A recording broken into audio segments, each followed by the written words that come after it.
Well, screw it, you guys. Welcome to this post-game reaction. The Seahawks, well, let's do it this way.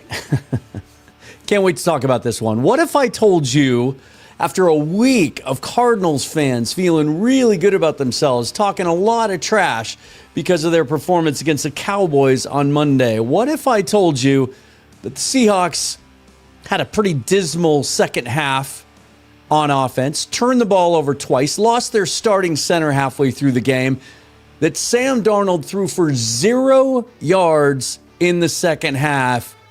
Well, would you think that the Seahawks doubled up the Cardinals and won 44-22? Because that's what happened today, an epic blowout win on a beautiful day at Lumen Field in Seattle. Are we turning around the home field advantage again? Meanwhile, the Rams taking care of business against the San Francisco 49ers today with a blowout win of their own. We'll check in on the division standings, the conference standings, and point differentials. Sets up an epic matchup next week in the NFC West against, as we sit here today, the only two teams in the conference that have 7 wins. We talked about this a couple of weeks ago coming out of the bye. That Rams game was so important to where the Seahawks team wants to go. They needed to get there at 7-2. They've done that. Let's talk about it. A lot of good stuff to come out of this game, including, dare I say, did they find their running game? And did it come from an unexpected source? Let's talk about it next. This is Seahawks Forever. Welcome to the Seahawks Forever podcast. In-depth analysis on everything Seahawks. And now, here's your host, Dan Viens.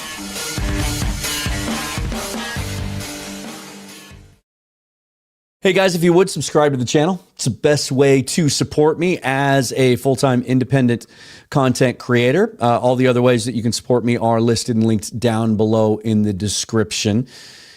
NW Forever, that website you see down there at the bottom, www.nwforever.com, takes you to my Patreon page. That's where you can get all my content, Seahawks, Mariners, video, audio, Substack, Discord, all of it under one roof. Check that out if you would. And if you just want to buy me a beer or a coffee, you can do that on the QR code right over my right shoulder. 44-22, the final score for the Seahawks today.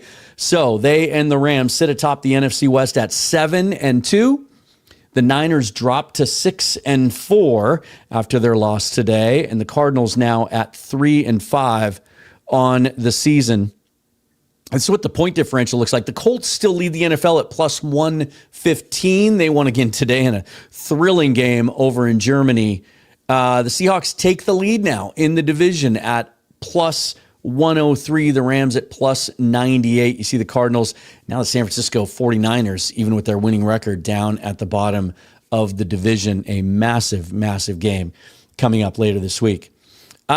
Usually in these games, and we'll do some screen share in a little bit. We'll go over all of the statistics.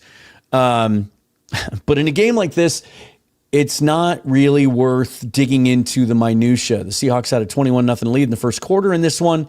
They have now outscored opponents 77-25 in the first quarter on the season. We talked about this on Twitter today, that for years, one of the biggest issues plaguing the Seahawks team under Pete Carroll, certainly, was never got off to fast starts. Offense, it was, as a season ticket holder, it was always an excruciating thing. You get so excited by the time game day rolls around. You get to the stadium, you've talked yourself into being optimistic, and then they'd go out and lay an egg on the first drive. We came into this season with 17 straight games of not having a touchdown on the first drive. They are now one of the best teams in the league early, and it's come to the point where you just kind of expect it. Yeah, I thought it was interesting when sat down, turned the game on today. Beautiful day. Cardinals win the toss, elect to defer. Thought that was interesting. Thought maybe they'd be feeling good enough about their offense and how different it is.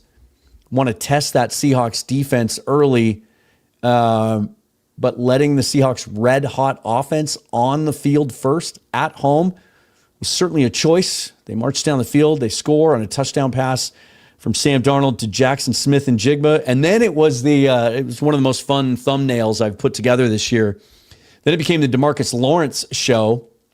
One of the weirdest things I've ever seen in a football game.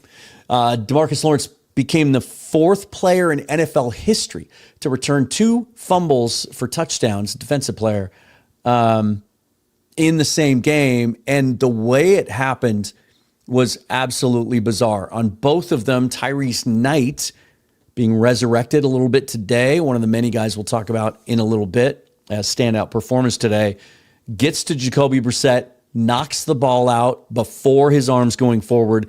In both cases, DeMarcus Lawrence picks it up and runs it in. The second one was a little tighter. They had to review it. It was close. Even Mike Pereira said, I'm not sure about this one, but the call on the field was that it was a fumble, and they stuck with that. It was one of the most just kind of bizarre, mind-blowing moments I can remember watching in a football game in a long time. Like, is this really happening again? This is a fun football team, you guys. And I think one of the most fun things is that, when you spend basically every day, year-round, diving into this football team, and this year for me, more than ever, doing it full-time since February, getting to go to training camp and spending a month going to practice, getting a feel of what I thought this team could be, and then seeing it actually come to fruition in front of our eyes is really gratifying, really exciting. It's football, though. Here's Gino for you. I'll use this in 2 ways. It's football, and so we build ourselves. I gave myself reasons to be nervous during the week. This is the Cardinals team with nothing to lose, feeling good about themselves. They got a better quarterback, or at least a quarterback now that can run the offense more efficiently. They've got some guys on defense that can cause problems. I talked myself into being nervous about this game, and sure didn't need to.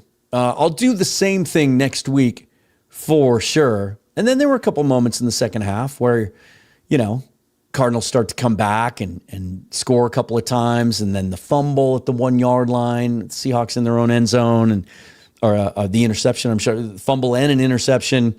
They kind of get back into it, but then that falls into this category. I'll let Geno Smith take it from here. That's football, brother. That is football, brother. What if I also told you that Rasheed Shaheed would have 1 catch in this game in his debut for 3 yards? After, in the pregame interview, JSN said this was his prediction when he asked what we can expect from Rasheed Shaheed today. A lot of blur, going to go on. A lot of blur, going to go on. I think we'll be using that a lot. A lot of blur. They just didn't need him. They did get the ball in his hands a couple times early. He actually had more rushing yards than he did receiving yards. 2 carries for 20 yards. We expected to see the Jets sweep. One thing I thought was interesting, and it was cool to put it on tape for the Rams next week, is he did get a carry, I think it was in the second half, out of the I formation as a tailback. That's pretty cool. Final numbers for Sam Darnold. Didn't need to do much after that first half. 10 out of 12, 178 yards, 1 touchdown, the interception. The ball hit was very, very similar to the final play against the 49ers in week 1 where A.J. Barner lost his block against, I think it was Baron Browning. pushed him back into Darnold as he's throwing the football, and it hits Barner's helmet for the interception. And then we kind of broke loose in the running game, and we'll talk about that. Well, let's talk about it now, and then I'll get to your comments, and I just want to discuss this game. I just want to share it with all of you. But their highest rushing total of the year, 198 yards, average 4.3 yards per carry.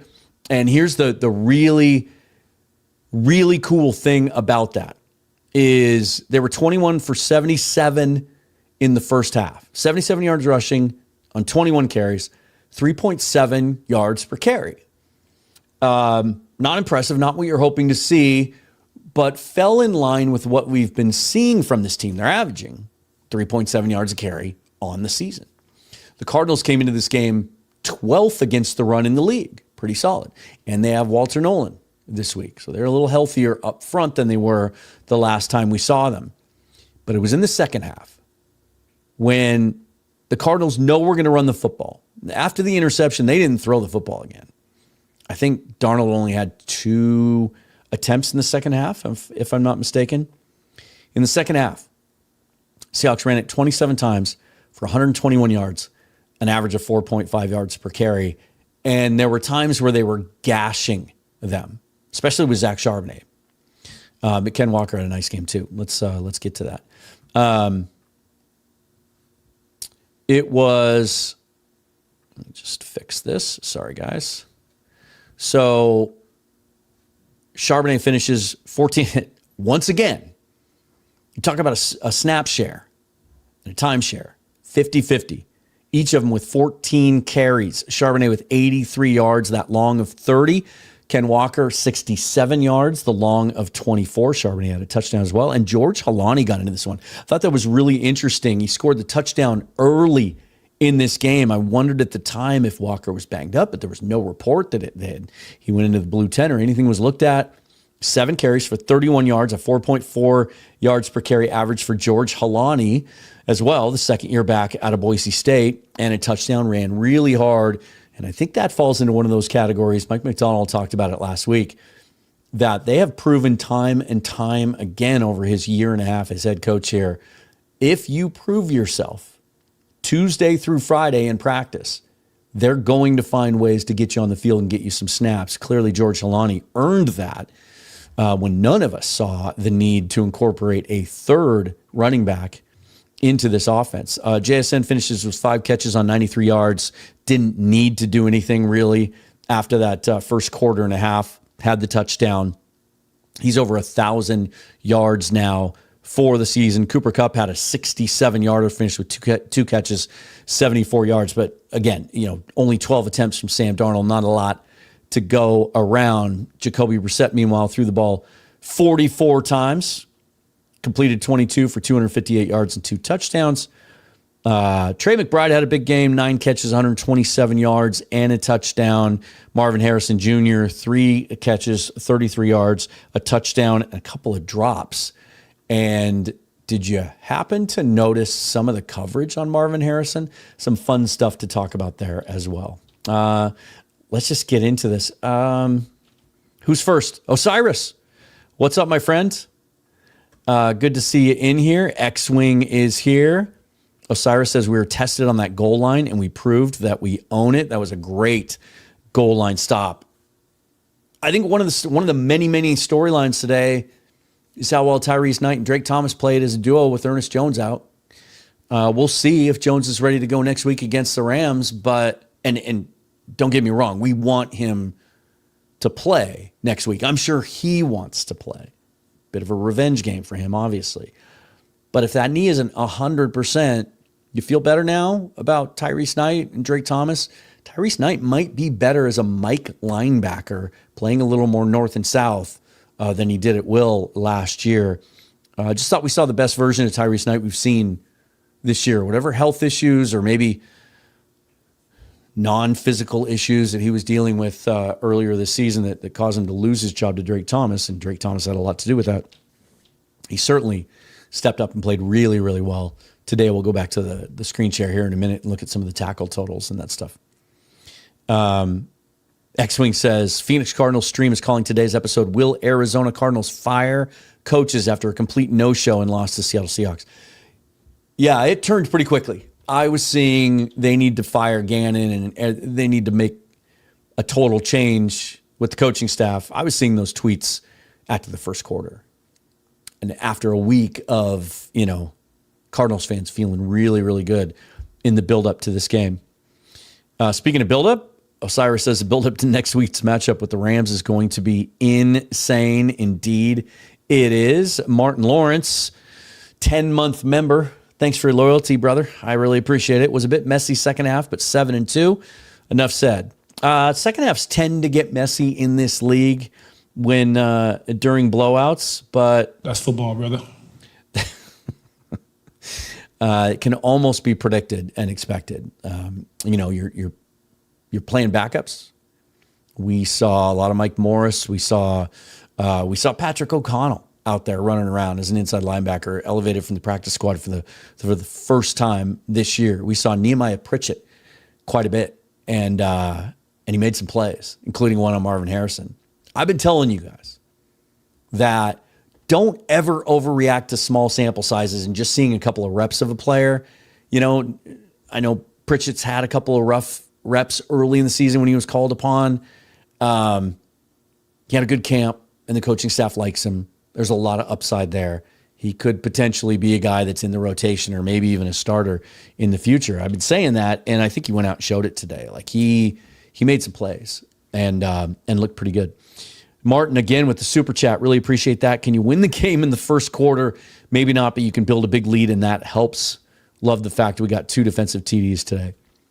As much as I love Pete Carroll and everything he did for us, that was maybe my biggest pet peeve of a few pet peeves that I had with Pete, is not only that he would say that, but that they would play that way. Like, it's one thing to say that in reference to your team being able to, being resilient, being able to come back even when you're down. But they just seem to play conservative early in games.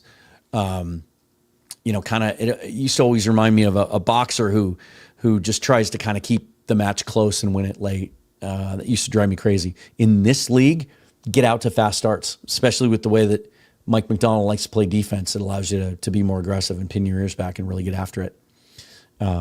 So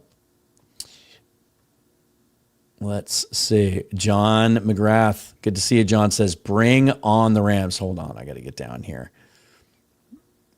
The channel must be growing because I'm getting spam. Let's get rid of that. All right, done. Yeah, John says, can we jump out against the Rams too? I think that's going to be important. The Rams did what they do today. They looked really good on offense. I haven't looked at the stats, but I was trying to keep track of the game. I had it on my laptop, at least during the first half. They looked like they ran the ball really well today, which hasn't exactly been their strength this season. So that's certainly something to consider. They can beat you in so many ways. I think Matt Stafford had another 4-touchdown pass game. Absolutely kicking myself for not keeping him on my fantasy team. It's a long story. I moved off him after having him briefly early in the season. Whatever. Anyway, this Rams team is good. They're very, very good. And, it's not often that we get what we're going to get next week, which is 2 teams in the same division with the same record at midseason, with everything on the line, playing as well as they can. Chase Daniel tweeted near the end of the game, right now in the league, the best 5 teams are the Rams, the Seahawks, the Patriots, the Colts, and the Broncos. Now, he mentioned the Broncos because they have 8 wins, but does anyone feel like the Broncos are a legit 8-win team?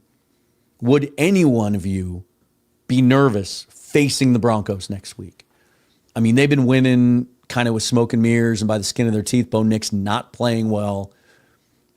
So I answered that tweet by saying, okay, those are the 5 best teams when you look at record, but the 3 that are playing the best are the Colts, the Rams, and the Seahawks. To get 2 teams that are red hot, where they are rolling. I mean, the Rams now are coming off 3 straight blowout wins. The Seahawks are coming off 2.5 blowout wins, I would say. The Texans game, the score should have been wider. kind of self-destructed, turned the ball over 4 times, or they could have said the same. And it's in LA, but Mike McDonald's 11-1 now, I think, or 12-1 on the road. 4-0 this year. It is going to be an epic game. I would hope and I would expect that we're going to get the number 1 Fox team. We're going to get Jim Nantz and Tony Romo. It is going to be massive. I don't know if it's a game that can be flexed. I really don't know how those rules work. It's probably one, though, I would imagine that Fox can lock in as one of their games they can protect.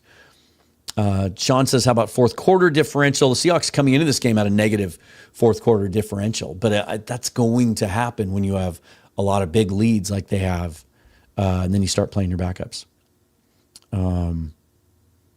Yeah, John says, great game for Knight. So happy for him. It's really, really fun to see. Knight ran so D-Law could walk. Or Knight walked so D-Law could run. Isn't that the way that should go? Now let's talk about this. Okay, so we're getting spam again.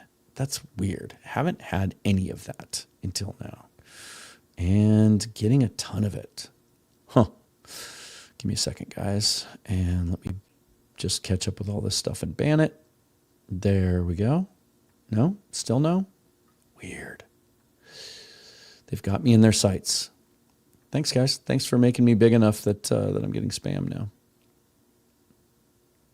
Well, I'm just going to hide these on-screen comments then.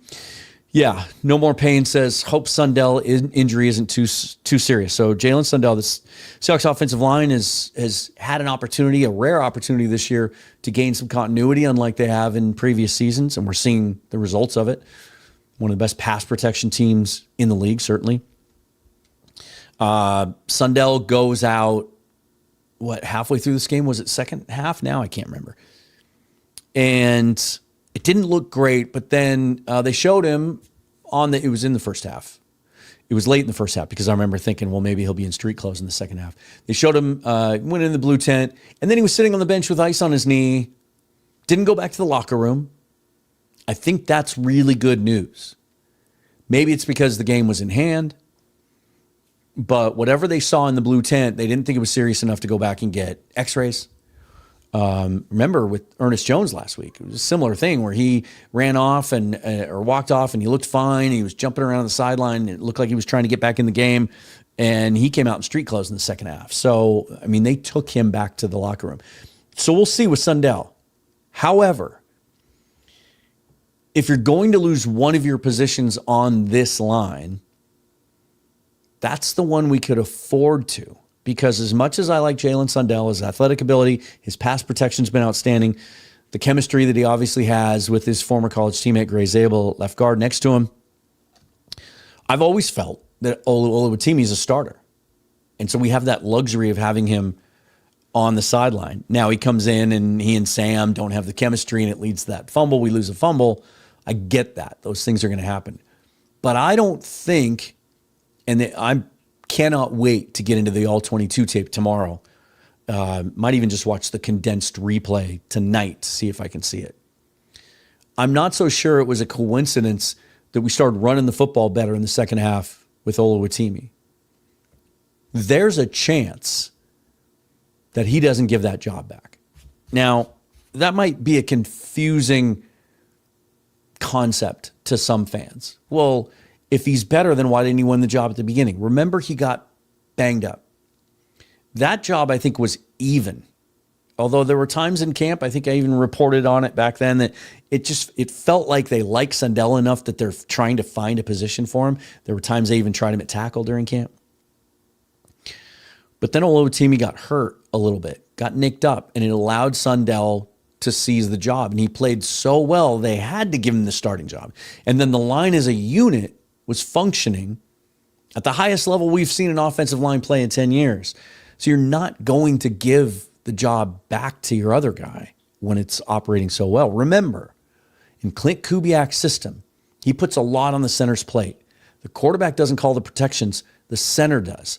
So you really are going to think twice before making a change there when things are going good. But the one knock on Sundell, we've talked about it quite a bit on the show, is that he doesn't have the strongest anchor. He sometimes can get beat by power. Olu Watimi is much more stout, has a much stronger anchor. It's one of the first things, one of the main things John Schneider pointed out the night they drafted him. And we saw some holes in the second half, unlike any holes we've seen this year in the running game. And if you think, well, it's a blowout, they knew we were going to run the football. That's all we did in the second half.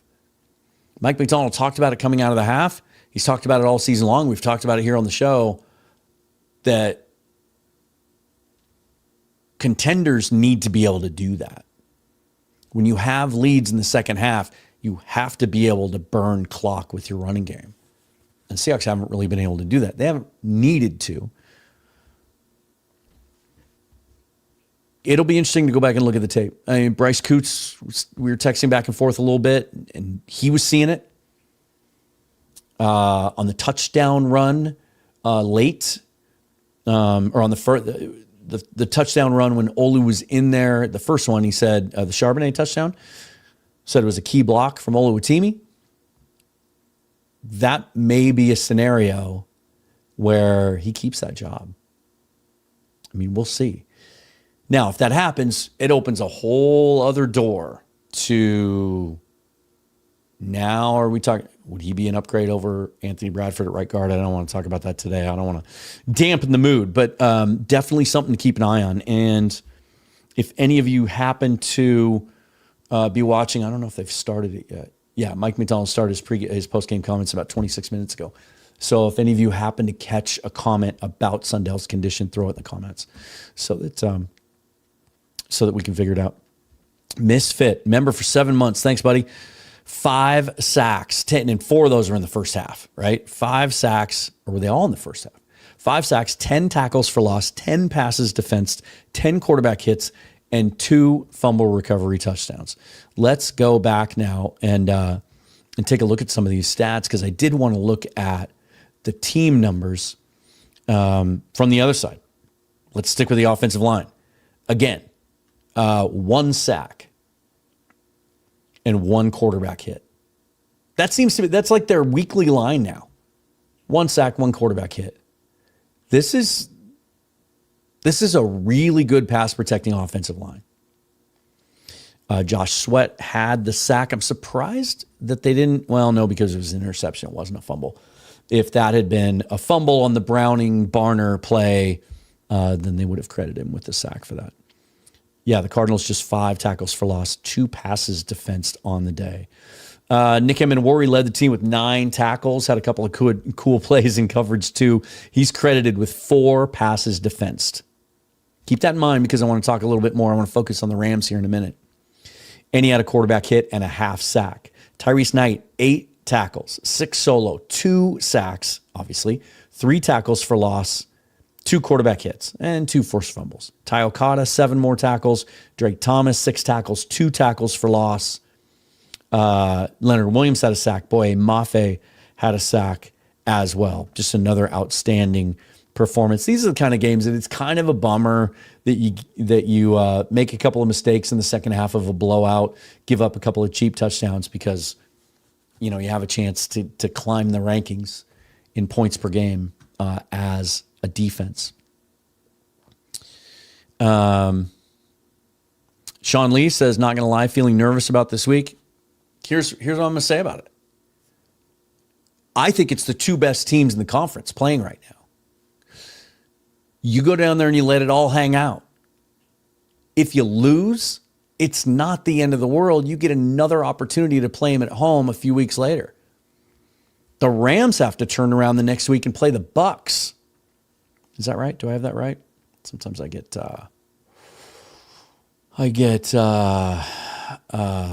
at so many teams on a daily basis. Yep.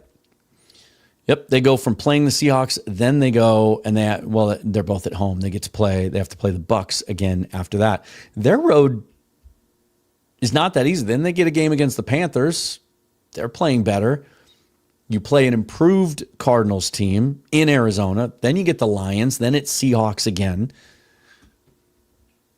So I'm going to try to take the mindset this week of not being nervous, not worrying about how good the Rams are, not worrying about what a loss would look like.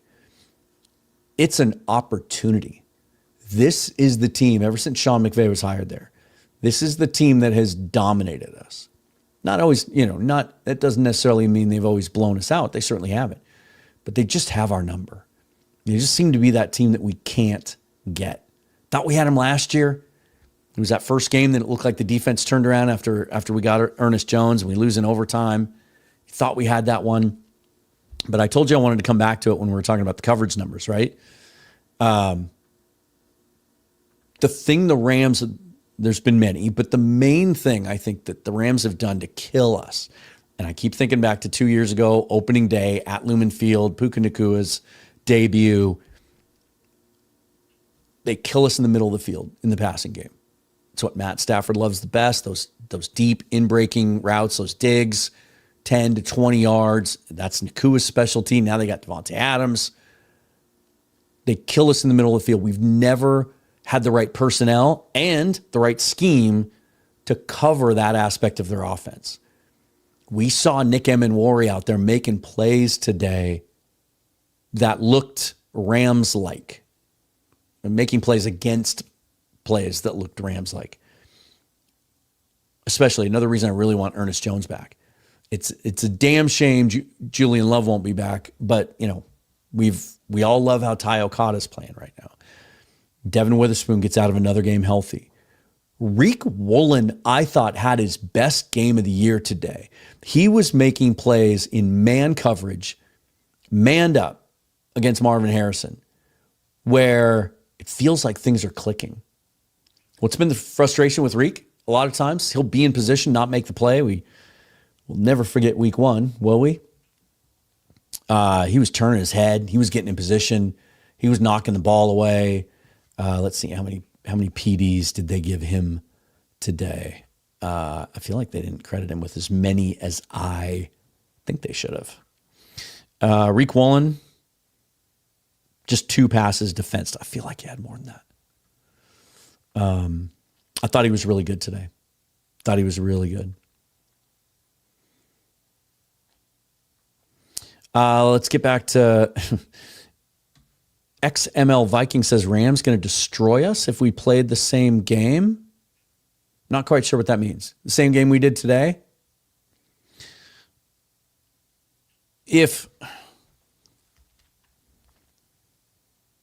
How can I say this? I want to try to be nice. Appreciate you watching. The game script in the second half is completely different. And I would not judge anything that we saw there in terms of play calling, approach. There's just a different dynamic when you're up by 3-4 scores that hesitate before you think, boy, if Sam does that again against the Rams, because I'm having a hard time finding the words to articulate what I'm trying to say, but it's different. There's a bit of an emotional intensity that you lose no matter how hard you try. Now we saw after that, they even referenced it on the broadcast in the tempo that they came out with and the intensity. And then they came out after that and really blew some holes in the running game. It was like they got a message on the sideline. They got a little bit of a wake-up call, right? They got challenged by their coaching staff. That wouldn't have had to happen in a closer matched game with everything on the line like it would against the Rams. So just be careful before you rush to judgment and you try to apply some of those things to what you're going to see next week. I think you can make the same argument when you look at the Rams game. Like they had the Niners down on the mat, and the Niners came back into this one, got within 1 score. So you could say some of the same things, I think, about them. I don't see any scenario where we get blown out by the Rams. So I just disagree with you on that one. Rams are very, very good. We may lose the game. Won't be the end of the world. Okada, shout out here from... Again, guys, I apologize. I'm going to get a hold of StreamYard and YouTube this week and see if I can figure this out. It's not showing your name, your usernames now. It's showing your technical usernames and not your names, not your aliases or whatever. Let's see. Martin Lawrence, given Mike McDonald's record on the road, is it a good thing the first game against the Rams is on the road? I don't think it matters. It's not a long trip, same time zone, same surface. You don't have to worry about conditions down there. And they play really well on the road, and I think they've turned it around a little bit at home. I think that the intensity of playing them at home, I think we're seeing that home field intensity start to sway back a little bit. So I don't think it's an advantage to play them on the road. I think it's always better to play at home. John says, I like our defense's chance against Stafford. Now, here's one thing that I'll say. Rams have a good offensive line, not great. And Stafford is a guy that isn't going to beat with his feet. Doesn't have to. He's having one of his best seasons ever. After we talked about, was he even going to be able to play 17 games? Was he even going to be able to start the season with the back injury and everything? He's having one of his best seasons ever. The arm talent is undeniable. And now he's got Nakua and Adams, a couple of really good running backs, and a solid offensive line, and the best play caller in the league. So I do too. I think one of the advantages today of being up so much early is McDonald didn't have to get deep into his play sheet. We didn't have to put as much on tape that the Rams are going to look at that we might use next week. You can say the same thing for them too, though. So I don't know if that's really an advantage either way.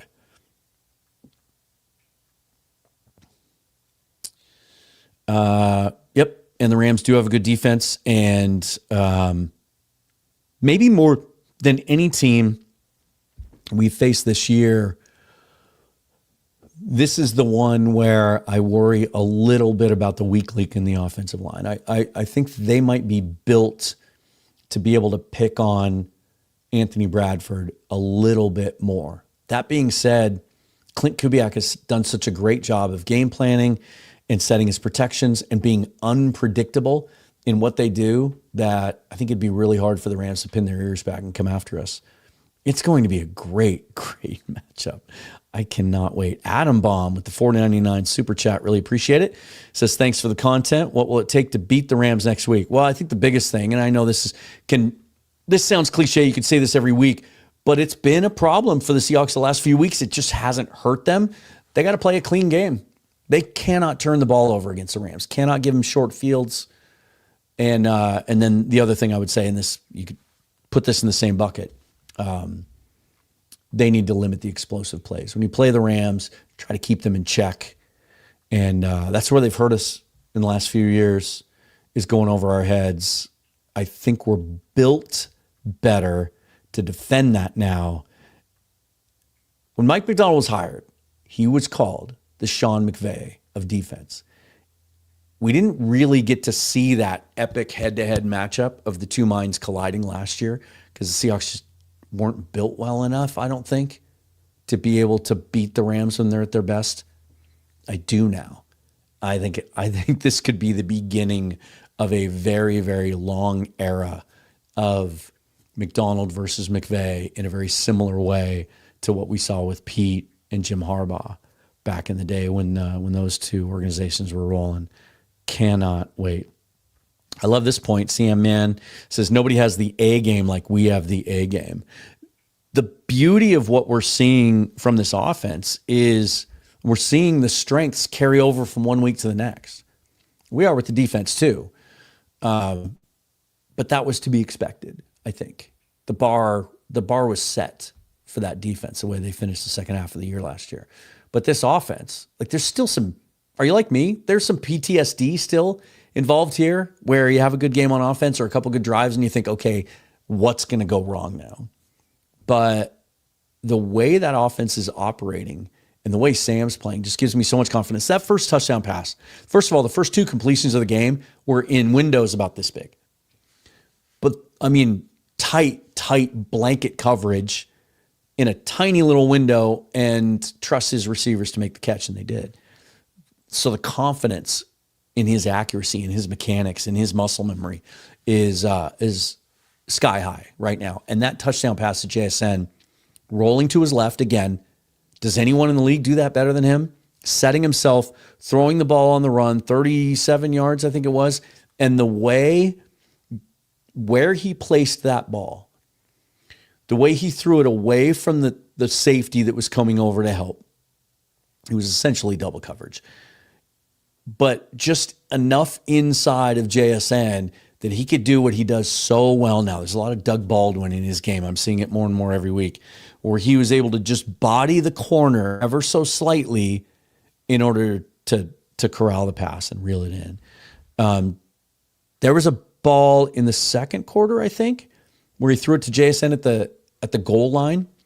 Yeah, it was the one where and then he got it was the pass interference call, and we ended up with the ball on the 1 yard line, where the ball was kind of thrown a couple of feet over JSN's head. He didn't really have a chance to catch it. I think I tweeted it. Like, he's been so accurate this year, Sam has, that when you see a ball like that, it's surprising. You just don't expect it. He's been that good. Guns Deep said Olu was solid. I expected him to be. I didn't expect to see that dramatic of an improvement in the run game in the second half. That could be a real key next week. I almost wonder, like, when the coaches go back and look at that tape, and I can almost guarantee you that our film study this week, me and Bryce, which, by the way, many of you might have noticed, I can tell by the view numbers, that we were able to construct that in such a way last week that it got through copyright checks. We were able to release it to the rest of y'all to watch, breaking down what Rasheed Shaheed brought to this offense. We're going to take a look at Olu Watimi's snaps, and the coaches will too. And if he was that much of an upgrade in the run game, even if Jalen's feeling good at the end of the week, they might just roll with Olu.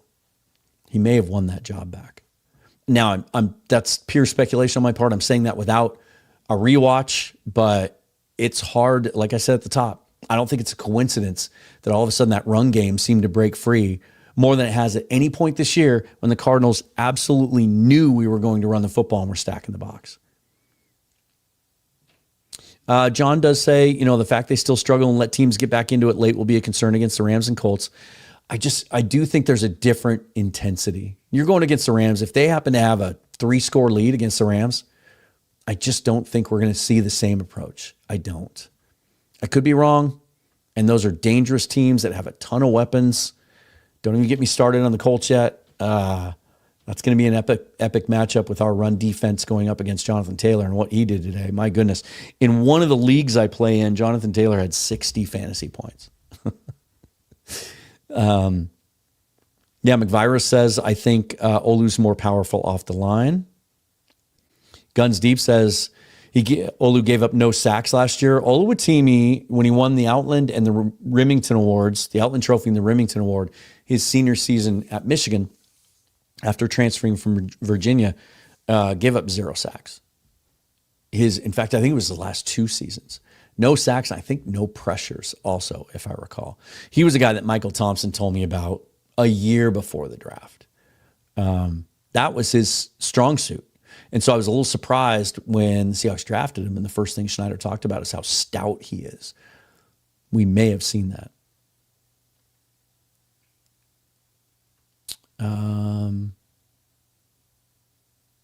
It's an interesting point. Randy Renner says, did they really let Arizona back in the game, though? It's obvious they chose to switch up the play calling after they had a comfortable lead. Arizona wasn't coming back. They turned the ball over.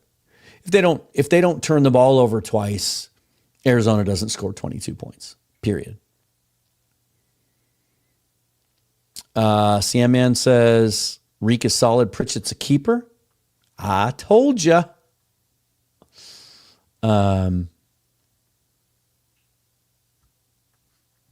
Guns Deep says Reek and Nick were the best players on defense today. Better than DeMarcus Lawrence with 2 touchdowns.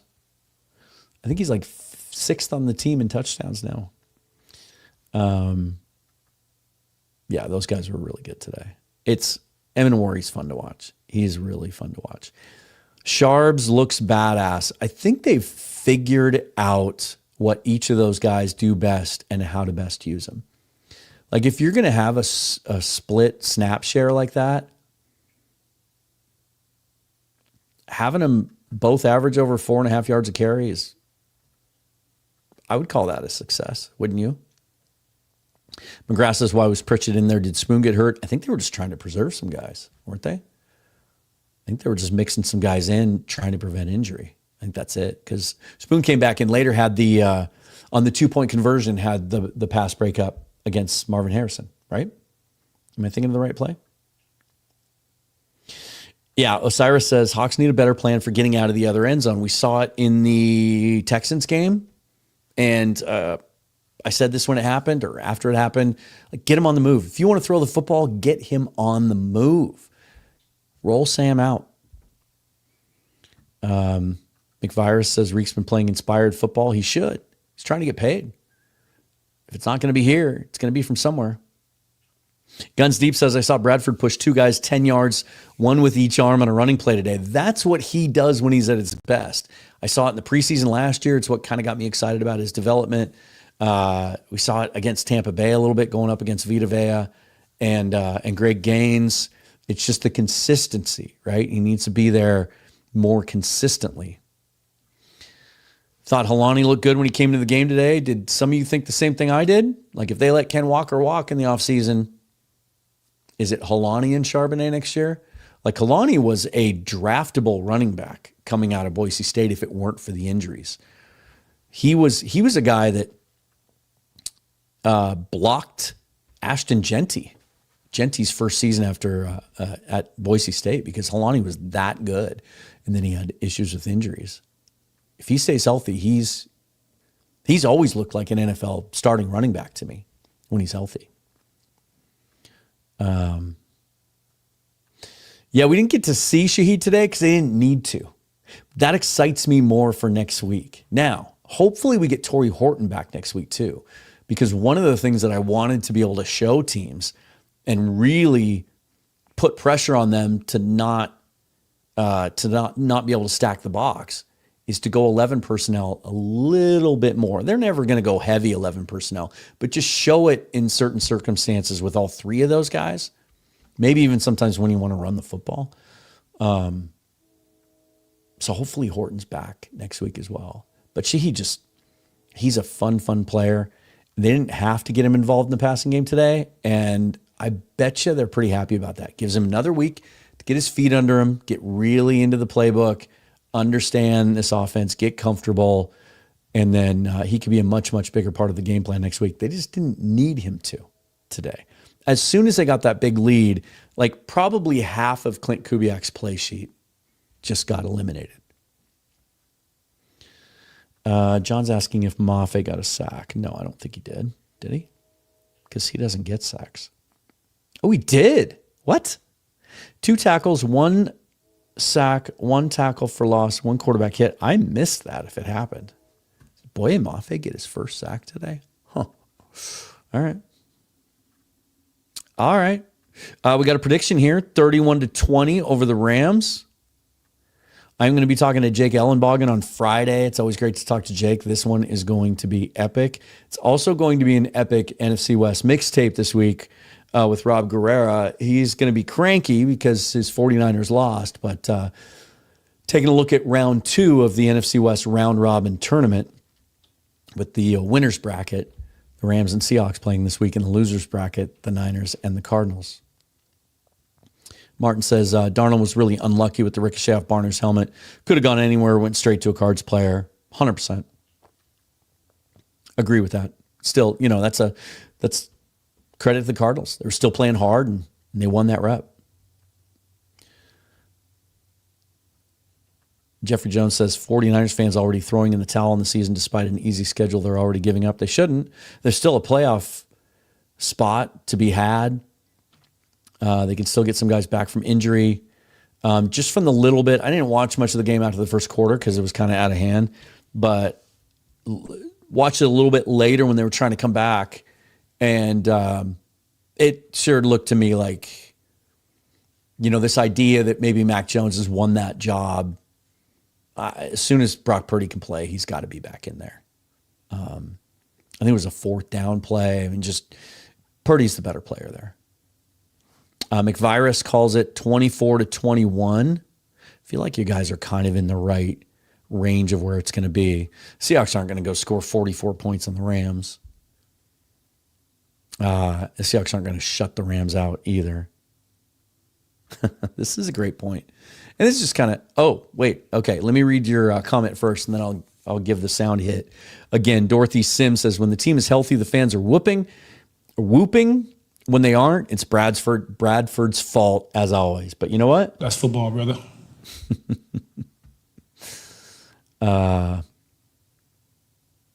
Another shout out for Tariq. Tariq looked good. Reek was physical coming up, making tackles, says Guns Deep. I have always defended him on this. I think the shoulder injury his second year had an impact. But when they first drafted him, and I went back and watched some of his tape at UTSA, he was flying up and leveling guys.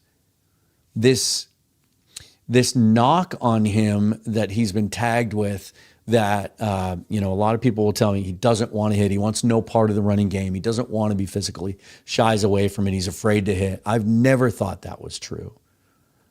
You're not going to stay on the field playing for Mike McDonald if they think that. Jeffrey Jones says the 49ers can still potentially make the playoffs, but they're spoiled, and they say there's no point if you can't win the Super Bowl. It's an interesting way to fan. I would encourage them to hang in there because anything can happen. I always remind people of this, but in 2005 when the Seahawks went to the Super Bowl for the first time and lost to the Steelers, obviously that Steelers team had to win their last 5 games in a row just to finish 9-7 and get in as the lowest ranked wild card. So then they had to go on the road 3 times in order to get, and it's about getting hot at the right time. And certainly with that coaching staff that they have there and some of the players they still have, if they get Purdy back healthy, they get Ricky Pearsall and a couple other guys back, don't count the 49ers and that coaching staff and some of those players out. John says, make them sacrificial lambs. I think if the Seahawks should come out on the top in that game, especially if it's by a wide margin, I think you just came up with I'm going to make a little note of that. I'm going to write that down here. Let's see, John McGrath, sacrificial. You just came up with my thumbnail headline, I think. Probably won't be the first, but I like it. I'm going with it. The Hawks were superb at working the clock. I agree with you, Dorothy. I thought they did a great job with that. Guns Deep says the Cardinals' defense is better than the Rams' defense. Let's test your theory. Let's just see. So, in yards per game, the Rams are 1, 2, 3, 4, 5, 6, 7, 8, 9, 10, 11, 12, 13, 14th in the league. The Cardinals are, where are they? They're about 10 spots lower. Points per game. The Rams are second in the league. They're giving up 15.9 points per game. The Cardinals now, after today, are giving up 21.4 points per game. I think the Rams come after you, but I think they have the better pass rushers. When healthy, the Cardinals have a better secondary, but they haven't been healthy all year. And I think the Rams have better linebackers. I disagree with you on that one. I think the Rams have a much better defense. It's going to be a big, big challenge on Sunday. Okay, Brendan says, according to Mike McDonald, Sundell's injury doesn't seem season-ending, but needs imaging to be sure. Okay, so exactly the same thing he said about Ernest Jones. Now, what's interesting about this, should he have to go on injured reserve, then I thought it was interesting late in this game that, did you notice when they pulled Olu Watimi in the fourth quarter? It wasn't for Christian Haynes, who worked at center at the Senior Bowl. Some scouts thought that might be his best position. The Seahawks tried him at center in training camp. It was Bryce Cable, the former college tackle, who didn't even work into center at all during training camp. It was his rookie teammate Mason Richmond who they were trying at center. It wasn't until the season started the Seahawks started working Bryce Cable-Dew in at center. So if he should have to miss any time, then Cable-Dew would now be your backup center to Olu Watimi. But that sounds like he's probably not going to be ready to go this week. At best, I would really like it if he doesn't have to go on injured reserve, because I think even if Olu Watimi holds on to that spot and plays really well, Sundell, and this might ultimately be what he's destined for, as much as I like the upside, and that's super sub. He can literally play all 5 spots on the line if needed, and that might be his long-term value. McVirus says national sports media don't like the boys still. I don't know where you're seeing that, because they got so much love over the last couple of weeks, and I think they're going to get even more going into this game. But yeah, you might be right. Adam Baum says, keep sleeping on them. We want them to be counted out. Hopefully the national narrative this week will be about how good the Rams are, and they'll be picking the Rams over the Seahawks. It'd be nice to go into that with a little chip on our shoulder again. Guns Deep says, I wouldn't be surprised if the 12s take over that stadium. It's a possibility. We saw what the 49er fans did 4 weeks ago down there, but 49ers historically travel the best of any fan base out there. That's been backed up by statistics. Seahawks fan base, we know how well they can travel. It's just a West Coast trip. And the Rams is a very transitory community. There's, a lot of people live in the LA area that didn't grow up there. And then the Rams didn't grow up there themselves, right? They're a transplant. And so it'll be interesting to see. I think you'll see a good amount of Seahawk fans there next week. But Rams fans will step up too. I don't expect them to shy away from this game at all.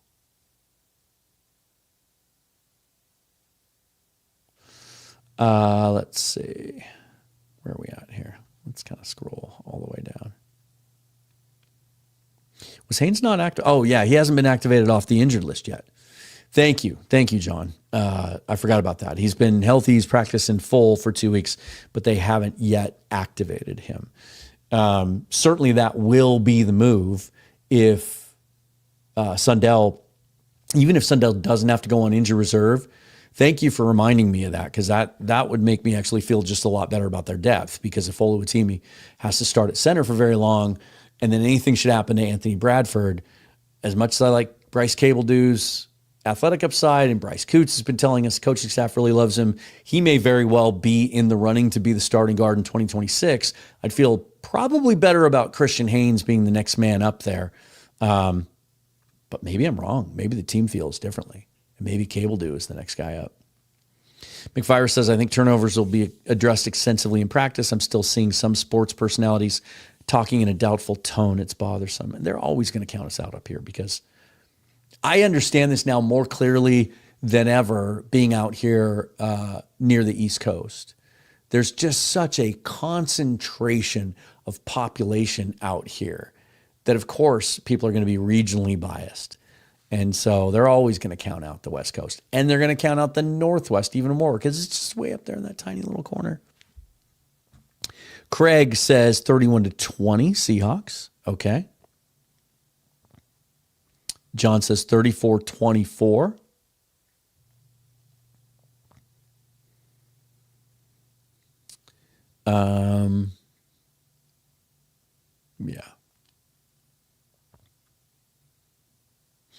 Yeah, this is good times, you guys. Let me just run over and check, see if there's anything interesting to talk about that's coming through out of some of the post game on Twitter, and then we'll call it a night. Yeah, NFL Network got it right. All 10 of their game pickers picked the Seahawks. Nobody had 44-22, though. The closest to it, Bucky Brooks had 29-21. Maurice Jones-Drew had 30-20. So shout out to those guys. Oh, that's right. They were, and I actually checked at one point and was surprised just before I hit live that the Seahawks didn't have over 200 yards in rushing, but those late kneel downs counted against it, and that's what took it down to 198. Kind of a bummer. All right. Yeah. Henderson, Brady said the same thing you guys did. Doesn't appear to be season ending, which is like sort of it's like the injury version of an underhanded compliment. Like, oh, that's good news, but so that could mean he's out for 7 weeks.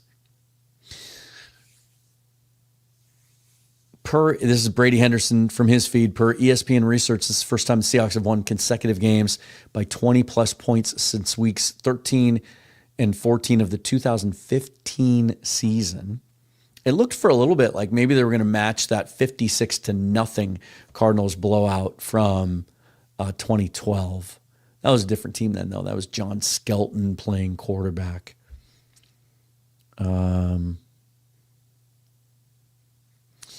Yeah, I think that's about it, guys. Unless any of you have anything to say right before the end. Let's see.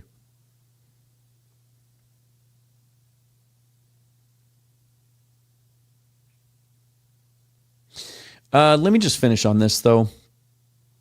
Oh, I do need to get this in as well, you guys. I just want to remind you about this great deal from Sleeper right now. Rough week for me on the picks because of the blowout. Actually cost me some winnings this week because I had Sam Darnold 2 touchdowns. He wasn't going to get a second one. I had Rasheed Shaheed getting a touchdown in this game. That didn't work out in my favor. But it was a fun week nonetheless. I'll take that 100 times out of 100. But if you haven't tried the Sleeper app out yet, now's the best time because they're just going to give you $20 for signing up. No deposit necessary. Give it a shot. You can play fantasy football on there. You can pick games. You can follow games along. They have the best real-time play-by-play tracking out of any app out there. It's the reason it's the #1 fastest growing sports app in the country. And if you want to get into the games of skill, they're going to give you that free $20. They're also going to match your first deposit up to $100, 100% if you use the promo code FOREVER if you check out the Sleeper app today. So definitely do that. But I did want to end on this. I was going to say something about it at the top, but it's been a rough week for big sports personalities. But Lenny Wilkens passed away today, and I know this is a football show, but someone my age and who, when the Sonics won their championship, that was literally the year, maybe it was the year before, where I started getting into sports. I didn't care about it at all growing up until that point. I think I was in like 5th grade. And that's when I got into it. And the Sonics were a big, big part of that. And I remember waking up in the middle of the night to sneak out because my parents didn't care about sports and didn't support it. And luckily I lived downstairs. I had this huge bedroom. I had like a rec room all to myself, which was an amazing setup. And then there was a little family room down there too, where we had a pool table and we had one of those old big wooden stereo consoles that was like a piece of furniture. It weighed about 500 pounds. The kind that you open it up and it has the record player in it, and then you stack your records inside, and it has big speakers on the side.